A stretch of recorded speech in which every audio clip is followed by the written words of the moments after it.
Hello दोस्तों, तो कैसे हैं आप लोग। आज कॉमिक्स यादें के अगले एपिसोड में हम बात करेंगे कुछ रहस्यमयी, कुछ जादुई के बारे में। लेकिन उसके पहले हम आगे बढ़े, मैं आपसे रिक्वेस्ट करता हूँ प्लीज़ हमारे चैनल को सब्सक्राइब कीजिए। आपके सब्सक्राइब हमारे लिए बहुत ज़्यादा ज़रूरी है। तो आज हम बात करते हैं एक ऐसे कैरेक्टर के बारे में जो कि रहस्य और जादू से घिरा हुआ है। हमेशा से हमने देखा है कि अगर इतिहास में भी देखें तो मिस्र या इजिप्ट के बारे में, उसके पिरामिड, उसकी मम्मी से जुड़े हुए काफ़ी वाक़ये, काफ़ी ऐसे किस्से हैं जो हम सुनते हैं। तो कॉमिक्स उससे कैसे अछूती रह सकती है। तो कॉमिक्स में भी एक ऐसा ही कैरेक्टर है जिसका नाम है तूतनखामेन। ये एक्चुअल तूतनखामेन जो कि मिस्र का फ़ायरो था उससे बिल्कुल इंस्पायर्ड है। और ये राज कॉमिक्स का एक कैरेक्टर है जो कि यहाँ पे दिखाई देता है। तो कौन है ये, चलिए इसके बारे में बात करते हैं। अच्छा, इसके पहले एक बात मैं और बता दूं कि ये जो इस पे रिसर्च है वो रिसर्च की है NK कोठारी जी ने। तो हम उनको भी बहुत धन्यवाद देते हैं कि उन्होंने ये रिसर्च किया और हमसे साझा किया। राज कॉमिक्स के अपराध जगत में इसे जादू के शहंशाह के नाम से जाना जाता है। इसमें तूतनखामेन एक ऐसी अदृश्य आत्मा है जिसका सारा शरीर पट्टियों से लिपटा हुआ होता है, जैसे किंग मम्मी का होता है।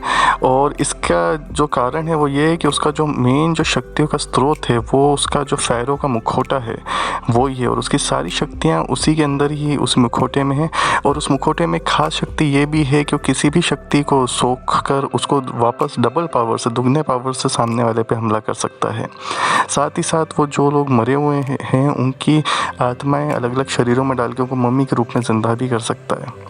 और उसके पास में टेलीपोर्टेशन का पावर भी है। वो खुद भी टेलीपोर्ट हो सकता है और दूसरों को भी टेलीपोर्ट करके अपने पास, अपने पिरामिड में, उसके जो ग्लास कैबिन उसने स्पेशली बना के रखे हैं वहाँ पे केज के रूप में, उनमें भी बुला सकता है। तो ये जो खलनायक है सबसे पहले आया था नागराज के जनरल कॉमिक्स जादू के शहंशाह में। और इस कॉमिक्स में सबसे बड़ी बात ये थी कि पहली बार राज कॉमिक्स में मिस्र या फिर मम्मियों के बारे में यहाँ पे गिना गया था या उसके बारे में बात करी गई थी। तो इसमें यही करता है तूतनखामेन कि वो अलग अलग अपराधियों को अपने चैम्बर में ट्रांसमिट करके अपने अड्डे पे लेकर आता है और उनके अंदर अलग अलग आत्माएं छोड़ के उन्हें मम्मी का रूप बना लेता है, अपना गुलाम बना लेता है और उनकी मदद से वो अपराध करता है।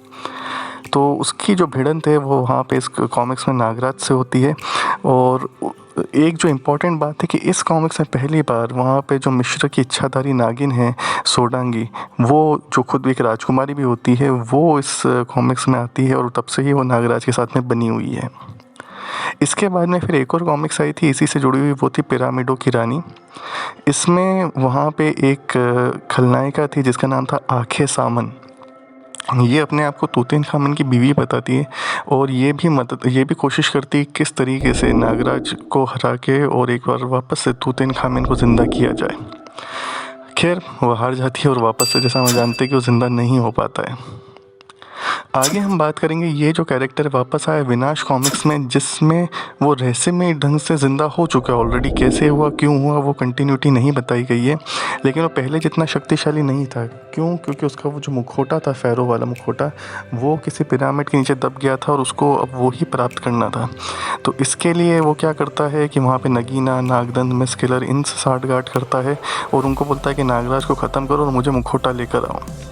तो खैर अगेन जैसा स्टोरी आगे बढ़ती है तो नागराज और सोडांगी इन सबको हरा के वहाँ पे और इसको रोकने की कोशिश करते हैं। इस कॉमिक्स में साथ में ध्रुव भी होता है और वहाँ पे एक और विलन होता है मसीहा, जो कि एक एलियन को बुलाता है। तो एंड में एलियन और ये सब आपस में लड़ मरते हैं और ध्रुव और नागराज मिलके इनको हरा देते हैं। और एंड में वो जो उसका मसीहा के पास में एक पावर रॉड, एक शक्ति दंड जैसा होता है जिसको छीनने के लिए चंडखाल और तूतनखामेन दोनों कूद पड़ते हैं, लेकिन किसी तरीके से उसमें से एक पावर निकलती जिसमें से दोनों बिल्कुल गायब हो जाते हैं। फिर एक लंबे टाइम के बाद में वापस से इसकी वापसी होती है सम्राट कॉमिक्स के अंदर। तो इसके अंदर भी ये होता है कि कब गायब हो गया, कहाँ गायब हो गया, वापस कहाँ से आया, वो सब चीज़ें इसमें नहीं बताई जाती है। तो बस इसी टाइप से कहानियाँ में बार बार रिपीट होने वाला कैरेक्टर है। इवन बाद में नागराज के एक ऑल्टरनेट डायमेंशन में भी आया जिसमें नरक नाशक नागराज के बारे में हम बात करते हैं, उसकी मकबरा कॉमिक्स में। और फिर उसके बाद में उसकी नेक्स्ट पार्ट तक्षक के अंदर वो आया था। तो उसमें बड़ी ज़ोरदार इसकी एंट्री थी। उसमें उसके बैक स्टोरी बिल्कुल डिटेल में बताई गई थी कि वो किस तरीके से इजिप्शियन जो गॉड होता है, सन का गॉड होता है रा, उसकी बेटी के प्यार में वो धोखा खाता है और सदियों का उसको एक श्राप मिलता है जिसके कारण वहाँ पे जो उधर का जो गॉड होता है अमुन रा, वो उसको बिल्कुल वहाँ पे कैद कर देता है और उस युग शराब को तोड़ के और वो उनसे बदला लेने के लिए आता है। तो किस प्रकार से वापस भूतकाल में जाता है, इनको हराने की कोशिश करता है, तक्षक मणि लेने की कोशिश करता है और नागराज नरकनाशक राजा नागराज से भी वो भिड़ता है, वो सब चीज़ें इसमें बताई गई है। तो बड़ी ही रोमांचक और रहस्यमय कैरेक्टर था और बड़ा ही अच्छा कैरेक्टर है। मैं उम्मीद करता हूँ कि आगे की स्टोरीज़ में भी इसे इंक्लूड किया जाए। तो दोस्तों, मुझे उम्मीद है कि आपको ये वीडियो ज़रूर पसंद आया होगा। प्लीज़ हमारे चैनल को सब्सक्राइब कीजिए and so much thank you for watching.